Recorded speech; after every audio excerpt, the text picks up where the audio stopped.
Hi, we're here with Carl Tannenbaum, Chief Economist of Northern Trust. Carl, thanks for joining us. Good to be with you. The tone between North and South Korea has changed significantly since the end of last year. Why?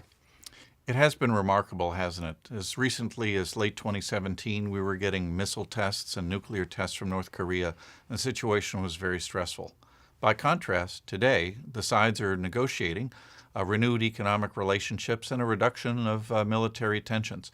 I think this has come about because all parties, whether it's China, Japan, the United States, and the two Koreas, have wanted to see tensions reduced so that they can embrace the possibility of a peaceful future. What do you see as the key elements of negotiations? The two things that they'll be talking most about are denuclearization, because now that North Korea is a nuclear power, their bargaining chip is to really slow their program and roll back some of the things that they've been doing. That will require some verification and some standards that will have to be set, in exchange for which international sanctions against North Korea would gradually be lifted. They'll have to figure out how fast that can go and what needs to happen one way or the other, but that will be the tit for tat, if you will, that the negotiators will be discussing. If an agreement is reached, what do you see as the potential economic impact on the region?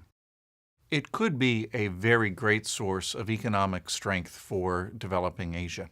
North Korea has certainly not followed its neighbors in terms of economic development. Some may note the satellite pictures that show plenty of lights in South Korea on one side and Beijing on the other side, and North Korea in the darkness during the evening. Clearly, roads and the electric grid and broadband and other basic infrastructure could be rebuilt. South Korea has leading engineering companies. China has plenty of cement and steel. Financing could come from Japan, the United States, and China. And so it really could be a great source of growth for a lot of countries in the region. Some have gone so far as to suggest the potential for reunification between North and South Korea. Do you see that as a possibility? It might be the dream of some in the North and some in the South. One thing that I need to point out is that when partition was enacted, it separated families, and so you literally have situations where the North and the South are cousins, both literally and also figuratively. That said, I think it would be a bridge too far to reunify.